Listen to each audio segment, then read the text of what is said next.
Good evening बच्चों, आज हम लोग करेंगे क्वेश्चन 3.42 जिसमें क्वेश्चन में कहा गया है कि तीन वेक्टर ए बी और सी दिए गए हैं। हमें प्रूफ करना है कि राइट एंगल ट्रायंगल होगा। देखिए, ट्रायंगल के लिए कंडीशन होती है कि दो वेक्टरों का सम तीसरे के इक्वल होना चाहिए। अगर ऐसा है तो वो ट्रायंगल होगा। लेकिन राइट एंगल के लिए ये होना चाहिए कि किन्हीं भी दो वेक्टरों का डॉट प्रोडक्ट, चाहे वो ए बी के साथ हो या बी सी के साथ हो या ए सी के साथ हो, अगर जीरो आ रहा है, कोई भी तीनों में से कोई एक जीरो आ रहा है तो राइट एंगल होगा।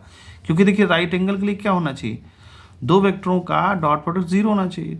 तो हम पता करेंगे दो वेक्टरों का डॉट प्रोडक्ट क्या क्या होगा। तो पहला वाला देखिए क्या है, जो पहला दिया है इसमें 3i माइनस 2j और प्लस के, ठीक है। दूसरा दिया है i माइनस 3j और प्लस 5k। अगर इसका हम डॉट निकालते हैं तो क्या आ जाएगा, देखिए 3 का 1 के साथ होगा प्रोडक्ट, तो 3 बन जा 3, ठीक है, 3 बन जा 3। ए डॉट भी हम निकाल रहे हैं सबसे पहले। -2 -3 के साथ प्रोडक्ट होगा तो -6 प्लस 6 हो जाएगा, क्योंकि माइनस माइनस प्लस हो जाता है। और 5 का 1 के साथ तो 5, तो ये कितना आ जाएगा 6 5 11 यानी 14 आ जाएगा। तो ये तो जीरो हुआ नहीं। अब बी और सी को हम देख लेते हैं। बी और सी को देखेंगे तो 2 यहाँ 1 है, 2 1 जा 2, -3 और 1 तो -3 हो गया, प्लस 5 तो ये हो जाएगा -20। तो ये देखिए कितना आ जाएगा 23, ये आ जाएगा 23 में से 2 निकल जाएगा तो ये बन जाएगा हमारा 21। तो ये भी जीरो नहीं हुआ। अब हम ए और सी का पता करते हैं। ए और सी में देखिए 3 2 जा 6, 1 है, यहाँ -2 है तो -2 आया, यहाँ -4 है, यहाँ 1 है तो कितना होगा -4, तो कितना आ जाएगा 0। देखिए 4 to -2 के -2 -4 0 हो जाएगा, -6 हो जाएगा और +6 से 0 बनाएगा। यानी ये प्रूफ हो गया कि ये राइट एंगल ट्रायंगल है। ये दो पार्ट में था, 3.42 दो पार्ट में था। दूसरा है क्वेश्चन इसी पे लगा हुआ कि the unit vector parallel to the cross product of vector A and B. हमको पता करना है, हमको फाइंड करना है कि यूनिट वेक्टर ऐसा जो कि इन दोनों वेक्टर्स के प्रोडक्ट के, इन दोनों वेक्टर के क्रॉस प्रोडक्ट के पैरेलल हो। तो देखिए सबसे पहले क्या है कि ए दोनों वेक्टर ए और बी दिया हुआ है तो इनका हम क्रॉस प्रोडक्ट निकाल लें, ठीक है। क्रॉस प्रोडक्ट निकालने के लिए हम वही जो पहले हम लोगों ने किया था डिटरमिनेंट मेथड से करेंगे। तो देखिए क्रॉस प्रोडक्ट कैसे निकालेंगे, ए और क्रॉस बी, ठीक है।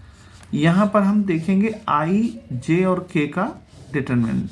तो यहाँ 3 लिखा जाएगा -5 इनके, यानी कि हम लोग इनके क्या लिखते हैं, कंपोनेंट लिखते हैं। अब ये 6 हो गया, +5 हो गया और 2 हो गया। तो हमने आपको बताया था जब आपको i पता करना है तो इसको छुपा लें, -5 को 2 से मल्टीप्लाई करें, -10 माइनस फार्मूले का ये हो जाएगा 10 और 5 50, माइनस का j लेते हैं। पिछले क्वेश्चंस में हम बता चुके हैं आपको, ये 3 2 जा 6 हो जाएगा माइनस का, और ये हो जाएगा -60। सिमिलरली के यहाँ से 5 3 जा 15 और 6 5 जा 30। माइनस का है, फार्मूला माइनस होता है यहाँ, लेकिन प्लस हो जाएगा क्योंकि माइनस पहले से ही है। तो देखिए क्या बनेगा, ये माइनस का 60 i कैप और प्लस का ये बन जाएगा 54, यहाँ से प्लस का 54 क्योंकि माइनस अंदर से आएगा तो प्लस का 54 j कैप, और ये बन जाएगा 45 प्लस का 45 k कैप। ये तीनों चीज़ें आ गई हमारे पास। अब इसका मॉड निकाल दें हम, क्योंकि इस सवाल में मॉड निकालना पड़ेगा। तो अंडर रूट करेंगे 60 का स्क्वायर, -60 का स्क्वायर करेंगे तो अपने आप ही प्लस हो जाएगा, 54 का स्क्वायर करेंगे और 45 का स्क्वायर करेंगे तो ये आ जाएगा हमारा स्क्वायर रूट 8541। इतनी वैल्यू आ गई। बट हमको एक ऐसा वेक्टर पता करना है, यूनिट वेक्टर, जो इनके पैरेलल हो। यानी कि अब समझें, एक ऐसा वेक्टर पता करना है जो ए क्रॉस बी के पैरेलल है। जैसे मान लीजिए ए क्रॉस बी हमारा ये आता है, तो इसी के पैरेलल हमको पता करना है। जैसे ए और बी है, ए और क्रॉस जब बी करेंगे तो इसका थर्ड डायरेक्शन में आएगा। वेक्टर सी मान लीजिए आता है उसी के पैरेलल, तो उसी के पैरेलल हम क्या करेंगे, डायरेक्शन हमको चाहिए, यानी कि ए क्रॉस बी के से जो हमको डायरेक्शन मिलेगी यूनिट वेक्टर उसको निकाल करके हम लिख देंगे। तो मान लीजिए हमको रिक्वायर्ड यूनिट वेक्टर है एन कैप, ठीक है। तो सबसे पहले क्या करेंगे, हम इन दोनों का क्रॉस प्रोडक्ट, देखिए कितना आया, ये आया हमारे पास, ये आया क्रॉस प्रोडक्ट, ठीक है। तो क्रॉस प्रोडक्ट क्या है हमारा, -60 आई कैप प्लस 54 जे कैप और प्लस 45 के कैप। और अब इसका जो मैग्नीट्यूड है उस मैग्नीट्यूड से डिवाइड कर दीजिए, तभी तो यूनिट वेक्टर मिलता है हमको। कोई भी यूनिट वेक्टर पता करने के लिए मैंने आपको बताया है कि मैग्नीट्यूड, जैसे मान लीजिए कोई एक वेक्टर है दिया है ए, ठीक है, और हमको अगर मैग्नीट्यूड पता इसका यूनिट वेक्टर पता करना है तो उसके वेक्टर से उसका मैग्नीट्यूड का डिवाइड कर दीजिए, यही रूल होता है। तो अगर हमको यूनिट वेक्टर पता करना था तो ए क्रॉस बी का हमने क्या ले लिया, वेक्टर, और उसके मॉड से डिवाइड कर दिया।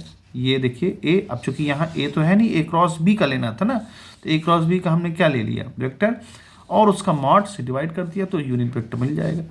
क्योंकि हमको यूनिट वेक्टर यानी हमको ए क्रॉस बी का एक प्रकार से यूनिट वेक्टर पता करना है। अब आप ये समझिए, मोटा मोटा ये समझिए, इस क्वेश्चन में ये कह रहा है, बाकी भूल जाइए कि पैरेलल और क्या, ए क्रॉस बी का यूनिट वेक्टर पूछ रहा है। चूंकि पैरेलल की इसने बात कर दी, क्रॉस की बात कर दी, इसलिए दोनों का क्रॉस निकालना पड़ा। तो इस तरह से इस क्वेश्चन को देंगे आंसर।